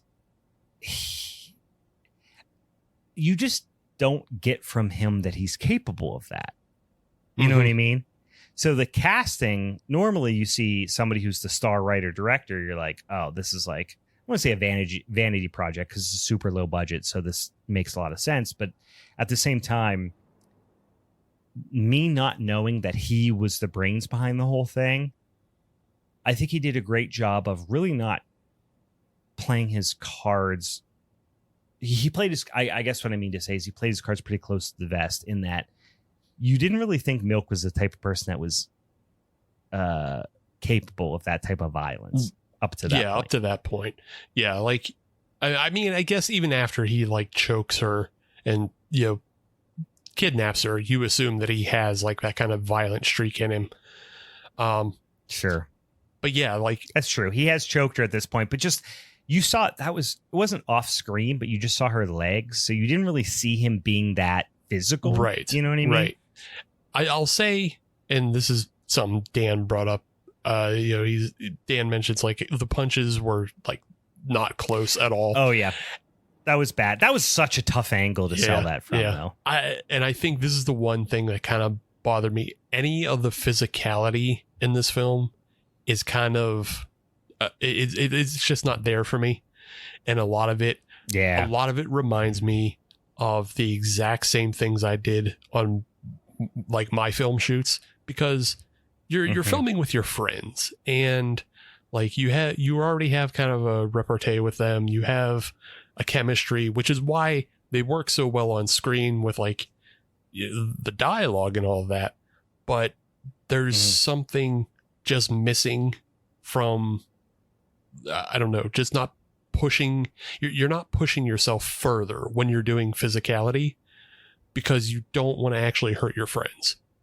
Unless you're like the Raka Raka guys, because those guys were pretty close to Jackass at some points and would just like literally drop kick each other, and do shit like that. So like, no, these are improv nerds. They're not there for the physical comedy. I mean, that's just the reality of the situation. They're sweet boys, and they're not going to hurt them. They're sweet, nice little comic boys. Yeah, and girls. Like, this is just. Dan, you're 100% right. I kind of was going to let it slide. I want to bring it up because I really like this whole project, but that whole scene, I just wanted to be like, if you just put the camera from the other perspective, I know you would have lost a little bit with the faces, but if you just literally flop the camera from that perspective and put it on the totally at 12 o'clock instead of 6 o'clock, that would have made so much difference because those punches were a mile away. Those were like early Big Show hit. Like they just were not. They just the pop wasn't there. That was Earthquake and Kamala type shit. Like they're just whiffing. That's a great example. Yeah, they're missing by 9 inches. So they're leaning, really heavily into the whole like these are all the YouTube influencer thing. Like they're all fucking losers. You know what I mean? At this point, you're starting to see like under like the desperation that comes along with being this type of person. Milk continues to really gaslight Seven, like convincing him he's fucking nuts. Ultimately, so Seven gets a text from Greg at one point that's like, I know I'm dead, but I can still see you. This is obviously, a big part of Milk's plan. Like he's really trying to gaslight he's really trying to gaslight Seven into thinking that he is losing his mind, right? And we don't necessarily know 100% why yet, but it's becoming clearer and clearer. Greg's son, who's Frank, comes and explains, that his dad's missing. And he knows that he was participating in this project. We had a scene earlier of them, talking about the project to the old guy actor, Greg, and Frank was in the room with him. So Frank knew the score. Frank knew what type of, gig this was. And Milk makes it look like Greg went to Vegas. So he is kind of like, engineer this to make it look like Greg, who is a bit of a, I don't want to say deadbeat dad, but like you get the idea that like Frank really has to look after his dad. He's getting older. He's a little responsible, and he makes it look like he just like went off to Vegas. So Milk's continuing to gaslight Seven at this point. Tell Seven they should text Frank from Greg's phone and basically say like, I went to Vegas, see you later, whatever. He makes Seven send the text, which I think is really important, and then turns off the phone and ditches it. So Milk is making Seven like very dependent on him for solutions to these problems that he manufactured right at this point. Frank shows up at their door, their apartment, right after he gets the text from his, quote unquote, from his dad. And this is a great scene too, because Milk purposefully tells Frank a story that they cannot get out of. So he basically backs himself into a corner on purpose and makes it look like it was on accident. And a really kind of fun, like black comedy moment after he does this, which we know now at this point is 100% intentional by Milk. As soon as they close the door on Frank, Milk's like, okay, we got to kill Frank. and he even suggested earlier, like something kind of like that. And Seven was like, wait, you want to kill Frank? He's like, no, not necessarily, no, and then he's like backtracking. It just felt like such a, aside from the Frank name, it had a very It's Always Sunny in Philadelphia beat to the comedy. Which is actually funny because so I was watching this film and I couldn't place him, but I knew I recognized Milk from somewhere. Oh yeah. He's actually been in an episode of Always Sunny. So he was, and it's just one scene, but it's like his face was bugging me. I'm like, I've seen this fucking kid. And where have I seen him? And he's just in an episode. It's like season 16 where they go to the Chuck E. Cheese knockoff that they have, Risky Rats. And he's just a kid working the desk. And he's like, I need you guys to sign these waivers to come in. And they're like, we're not signing these waivers, dork. And he's like, well, you can't come in then. He's like, and they're all just like, fine. And then they sign it and they're like, that's not my real name. And he's like, I don't I don't know. Don't care. Yeah, he's actually popped up in a lot of stuff in these kind of small memorable roles. But yeah, he was in that one episode of It's Always Sunny. Anyway, so now we start to get the confessions of Milk on his fucking little camera show he's doing himself, and we start to get the idea that he's in this for the fame, but he's in it for a different type of fame, because he's being shut out by Seven. He's not really feeling like he's part of the prank crew anymore. But the thing that he's really good at, his calling, is being a serial killer. And we start to get the idea that he's got like a pretty high body count, and he has learned from, like, he has admiration for, I think he mentions Ted Bundy. He mentions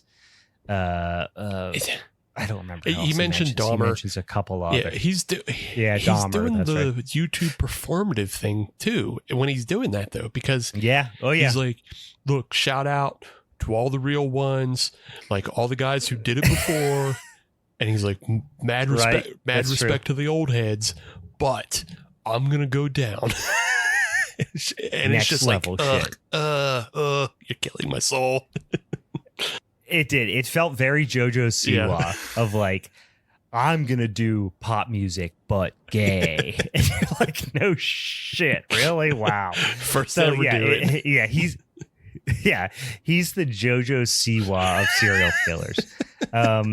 But he wants to be, he wants to be famous. That's what he's doing. He's fame hungry, right? But he wants to do it for being a serial killer. So he starts to talk to Seven about how they're going to kill Frank. So they have this very and this is the thing that I really like about the character of Milk, is like, he's super, he's very devious. He believes that he is playing, 3D chess when he feel like he wants to believe he's playing chess when everyone else is playing checkers, but it's only because his immediate group of friends are all fucking morons like him. You know what I mean? I wouldn't even say morons. They're just not looking for him to be a killer. You know what I'm saying? True. Yeah. They're not looking, but because it's interesting. Well, the reason I say this is because they put these. He thinks it's a brilliant plan to put these incredibly conspicuous looking spy glasses on Seven, right, when they go to see Frank, and Frank sees through it immediately. Yeah, because Frank lives in the real world, and they're sheltered, rich, fucking, probably trust fund kids whose parents are maybe not trust fund, but like, they are kids whose parents are paying for their apartment in LA to go do improv classes, right, and have a YouTube channel. And Frank's kind of and have a YouTube channel, do YouTube for a living. And Frank's kind of lived in the real world, so Frank's like, dude, those are spy glasses. Get the fuck out of here. Fuck off with that. And like the other side of that is like Naomi and Link, they're not clued into any of this, but how quickly they figure things out, because Milk just leaves clues around. Like, he's a buffoon. Yeah. Like, as soon as they find clues, smart. It's over for him. Yeah, he's not the criminal mastermind he thinks he is. He's got delusions of grandeur that you have to believe you're going to be a fucking YouTube superstar or whatever. Like, you don't have any real talent, but you're going to be a YouTube fucking superstar, right? So he's got that delusions of grandeur, which will ultimately catch up to him. So he's got these, like, they look like fucking Buddy Holly glasses, right? But they're clearly spy glasses. So like, Seven's got those on, and the whole plan is for Seven to go knock on Frank's door, and basically get in there and get Frank into a place where so Seven can watch him. I'm sorry. Milk can watch him, and then ultimately like get the jump on him, right? Another kind of funny part here, which I got a giggle out of, is when they're preparing for the, quote unquote mission to go kill Frank. Seven, I think it actually, is it Seven? I think it's Seven who's got the gun. He's like, I'm going to take the gun with me just in case. Yeah. And he puts it in his waistband. Oh, yeah. Like he's a gangster. And Milk's like, dude, you're going to shoot your dick off. Don't do that. Yeah, it's such a weird, because it is like genuine concern of like, you're going to shoot your dick off doing that. That's so stupid. And like, he's right. Like, yeah, don't fucking ever do that with a gun. Yeah. Don't Plexico Burris yourself. I was literally just about to say this. No, every single time in any movie, TV show, whatever, when I see somebody put a gun in their waistband, I immediately think of Plexico Burris, former Steelers wide receiver turned New York Giants wide receiver, who in a club came very close to shooting his own dick off and actually shot himself in the thigh because he had a handgun in his waistband because he thought he was fucking cool. Yeah. Just the clown of all clowns. Until anyway, Antonio so Brown Seven came goes, along. And then Antonio Brown never almost shot his dick off. Give him time. I mean, at least not that got on the internet. Yeah, I mean, at least it didn't get on in the media. I bet Antonio Brown did almost shoot his dick off.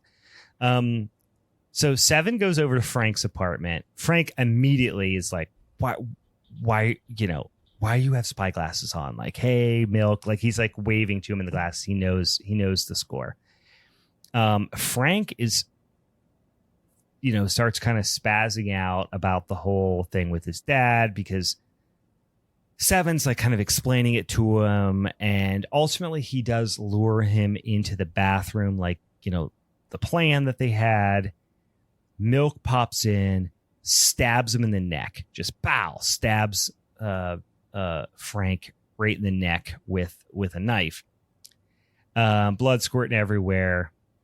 Meanwhile, cut back over, Link and Naomi are searching Milk and Seven's apartment, obviously while they're gone, and they find Milk has saved vials of the blood from his other victims and put their names on the vials. He also has, like, I forget what else. He has some other stuff in there. Some other, kind of mementos from his serial killing career. And then Milk comes in with a bunch of trash bags and is like, get up, asshole. You got to help me clean this up.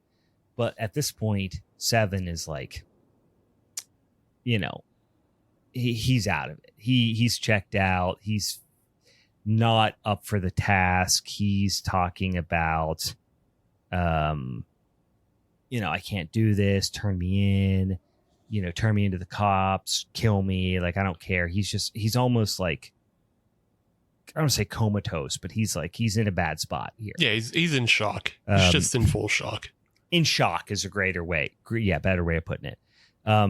Milk, meanwhile, is just like kind of seeming unfazed, but he's trying to not act unfazed, but he's pretty much is. He's cleaning up the blood. We hear sawing noises like he's cutting up the body. Meanwhile, Link and Naomi find Milk's murder shed. And I think they find it from some clues. I didn't write this down. Clues in the box. They find a clue in the box. Yeah. Okay.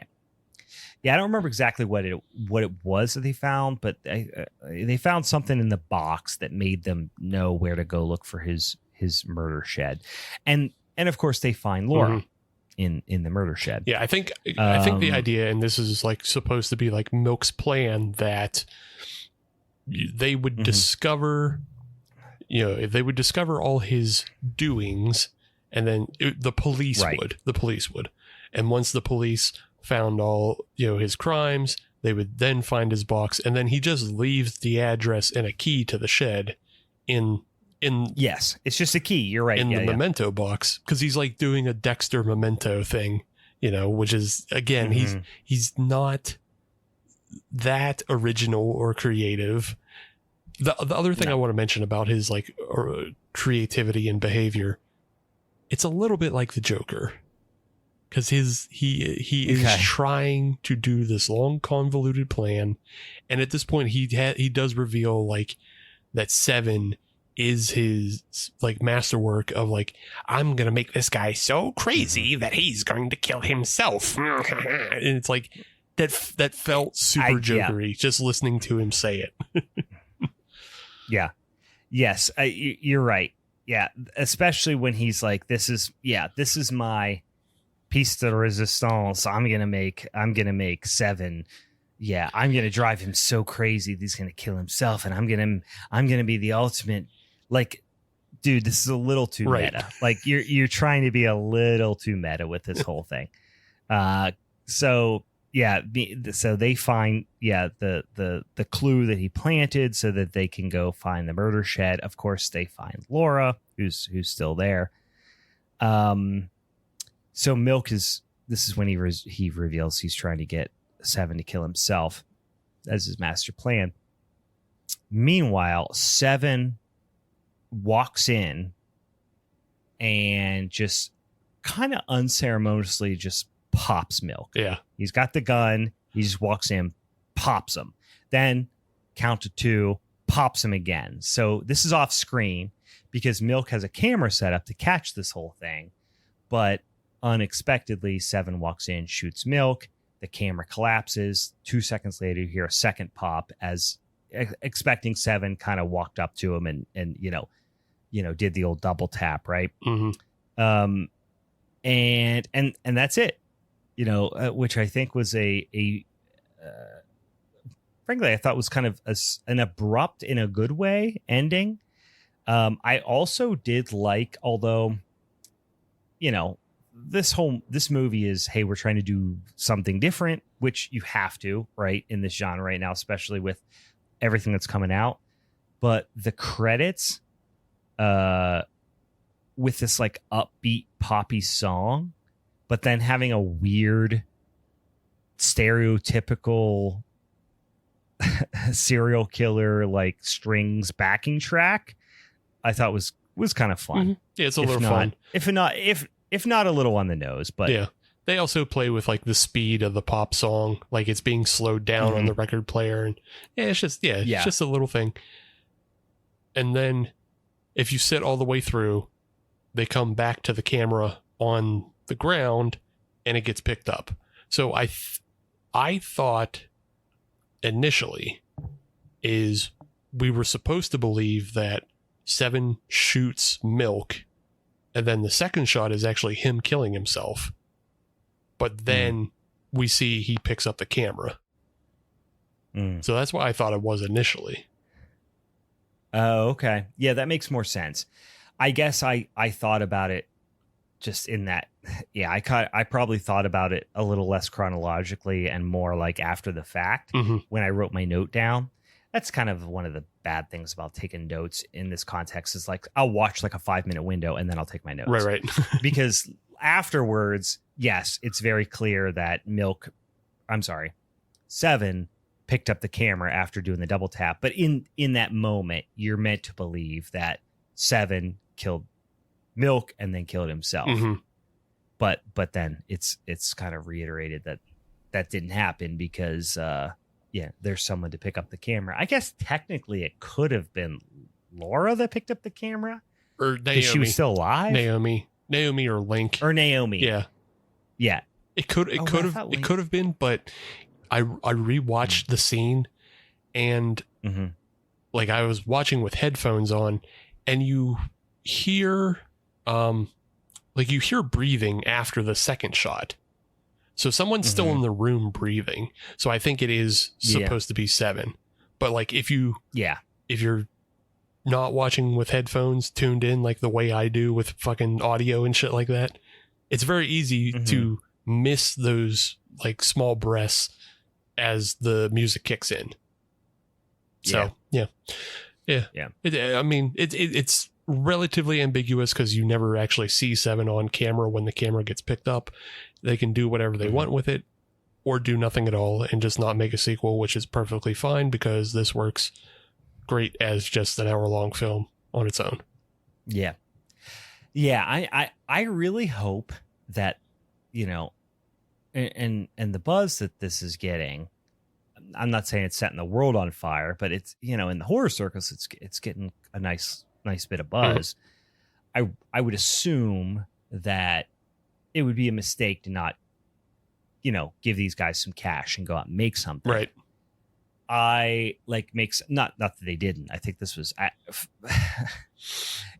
in the top 10% of movies I've watched this year. You know what I mean? Like it's frankly awesome. Right. Yeah. To do this with literally zero budget is really impressive. I thought it was great. But to go out and give them a budget and time and resources and all those things to go out and shoot something big is going to be fantastic, hopefully. But I do hope that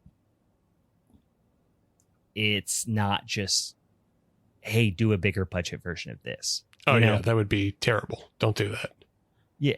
Yeah, because this is the charm is, and it's the same reason why people have been doing found footage since the beginning of found footage. It's you can make something look, something that looks low budget, you can make it make sense.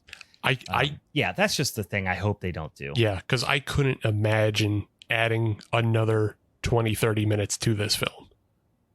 Nope. It would have been a slog. Yeah, an hour was perfect. I've said this before. I'll say it again. A movie should be how long it should be. Yeah.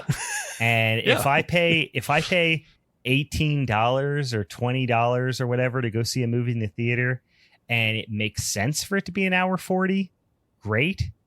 If it doesn't make sense and it's only an hour, fine. Yeah. I don't fuck care. You know what I mean? Right. I'm not going to feel gypped if a movie is an hour 10, if it's supposed to be an hour 10. Right. I don't want an extra half hour filler. No, it's awful. Yeah. There's no, that's the big pushback everybody keeps having against these giant studio films is they don't feel like they're getting their money's worth by sitting 2.5 hours for fucking nonsense. There are so few movies I want to be 2+ hours. Yeah. Almost zero movies. I want a movie to be 1 hour and 27 minutes. Between 1 hour and 27 and 1 hour and 35. That is the sweet spot. If it's less than that, fine. If it's more than that, it better be worth it. Yeah. There are plenty of movies that are, but Jesus Christ, I do not need, Dan, I do not need a 2.5 hour Fast and the Furious fucking movie. Those movies would have sucked they would have sucked dick even if they were an hour and a half, but at least they would have been more digestible. Right. At least they would have been over. 2.5 hours of those movies made me want to lay in traffic and chug bleach. With that said, I really love the 3-hour film Drive My Car, which is fucking a 40-minute short film, then a title card, and then a completely different fucking 2 hours and 10 minutes after that. I love that movie. And it's the last movie in probably the past 10 years that almost made me cry. So fuck it. Fuck it. I'll watch a 3-hour movie if it's great. I will happily watch a 3-hour movie. Here, I'll give you an example. I remember everyone was super shitting on The Irishman when it came out because it was so self-indulgent and long. Yeah. It didn't feel long. It felt like it was supposed to be that long. Yeah, it was long. Yeah. Don't get me wrong, it was long. But I'm saying it felt like it was supposed to be that long. But then I watched, and don't get me wrong, I thought this movie was fucking really good. The first Omen did not need to be that long. No. Especially because, you know how it ends. You know how it ends. There's too much. Yeah. The first Omen was so much better than I thought it was going to be. I mean, you told me it was good, but I mean, even when we first saw the previews for it, I was like, oh my God, I'm going to blow my brains out. This looks like dog shit. And then everybody was like, oh, this was pretty good. And I watched it. I was like, well, this is pretty good. But guess what would have made it better? 20 less minutes. Or not being a prequel. Either one of those.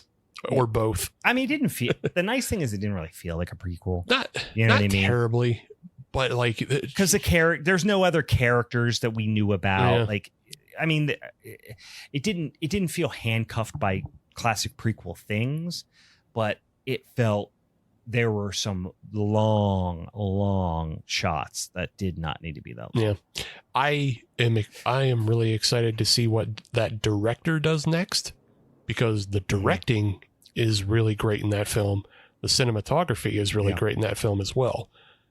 It is. It's just, there's just like too much, there's too many elements in it that I just feel like I don't know, be more original.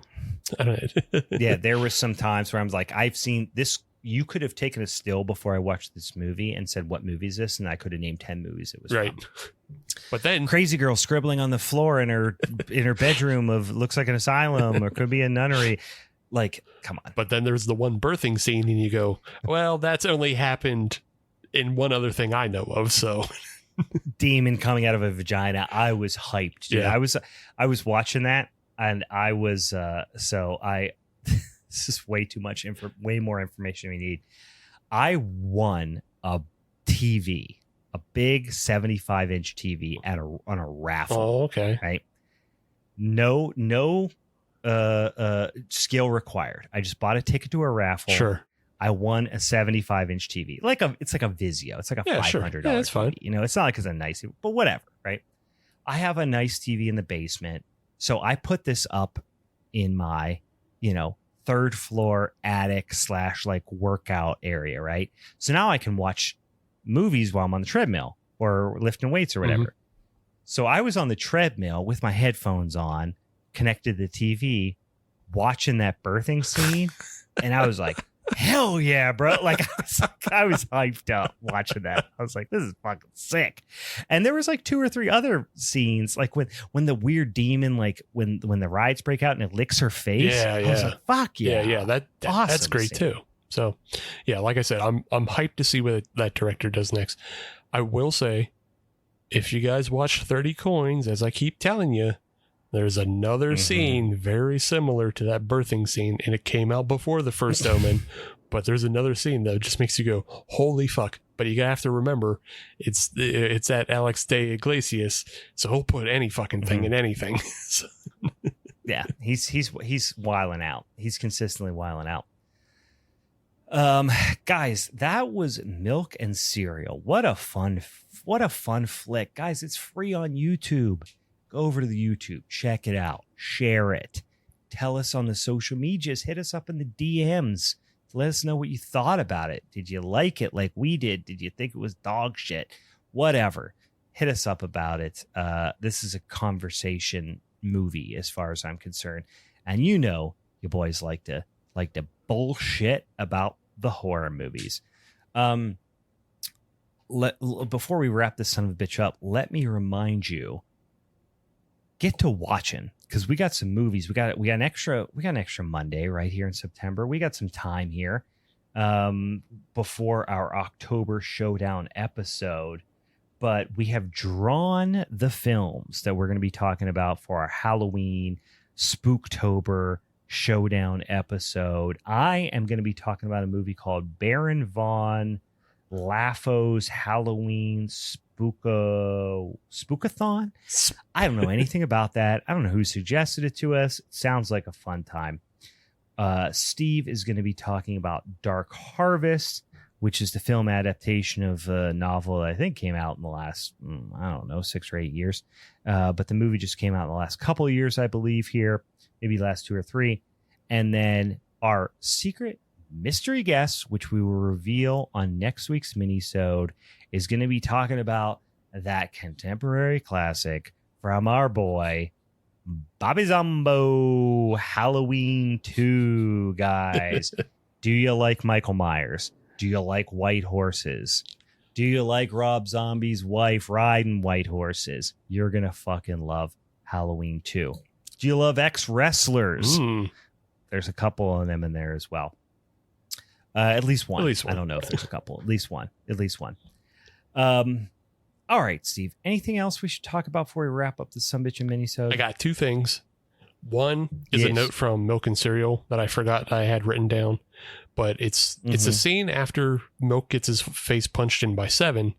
We cut to him in his fucking murder, his murder shed, and he's talking to the camera, and he's like, "Hey guys," and he has the stupid mask on and everything, and it's like, it's doing the YouTube performative thing.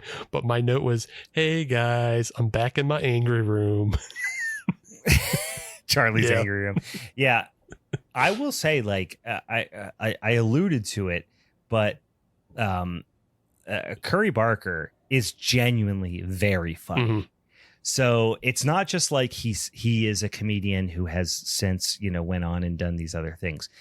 Even in the like, he's genuinely very funny. So when these little black comedy moments happen, they land because he knows comedic timing. You know what I mean? He's a comedian. So it is. I found myself like kind of doing a little chuckle, a little chortle on a number of occasions throughout this movie. So, I love a horror comedy. I feel like we are in the horror comedy about 3 years ago hit zombie movie level of saturation a la 2017. Yeah. And everyone thought it was cool to do horror comedy about, all at the same time. And about 2021, it got to a place where, like, I can't do another horror comedy right now. You know what I mean? And I would like to think, in the next couple of years, maybe we might have an appetite for a little bit more horror comedy. I could see this guy knocking it out of the park. They still get made. There's some good ones out there, which is my second thing. There are good ones. It's my second thing I wanted to bring up is I actually have like 3 movie suggestions that kind of go along with this film. But they all have like higher budgets. One of them is very obvious, Deadstream, which came out in the past couple of years. If you haven't seen it. That is a great example of a, like, we'll call it postmodern, post YouTube horror comedy. Yeah, post YouTube horror comedy that is really genuinely clever and funny and nails the physicality in a way that this movie maybe doesn't. Yeah. Another one is called Mean Spirited. It's not as good, but it's a lot of the same subject matter of, like, being a YouTube horror comedy. And I mean, it's not on YouTube, it's on Hulu, but it's about like a YouTube prank show that finds itself in a horror setting. It's not as good. It's a lot more standard. It doesn't do anything, but I don't know, maybe watch it. It's up to you. And that was one that came up, has come up on my streaming suggestions a couple of times, read the description for and avoided like the plague because it seemed like a straight up douche fest. It's all right. It's all right. If you need to kill time, go ahead. And then the other one, it's not completely related, but it's sort of related. It's called All My Friends Hate Me. And this is a film. I was going to say I've seen this, but I don't think I have actually. Yeah, it's like a short chamber, not short. It's a small chamber piece about, just like this guy who is experiencing like a lot of paranoia around his friends, and it has the same element of them inviting a stranger to a party. So I thought Milk and Cereal was going to wind up going down the same road as this movie, but it didn't. Yeah. Milk and Cereal goes way differently, but All My Friends Hate Me is really good for that kind of paranoia, gaslighting. That's social horror thing. Yeah. It's paranoia, gaslighting, but it's also a horror comedy. But I like that film a lot. So check that one out if you haven't seen it. I believe it's also on Hulu, maybe. So it's out there. All right. Hey guys, and in case you're wondering, thanks for tuning in here. Strange Invaders really starts to peak in about hour 20 of the hour 34 movie. There's a couple moments up until that, but right around that last 10 to 15 minutes, you get a couple of real strong scenes here. So again, if you're looking to waste some time, honestly, just fast forward.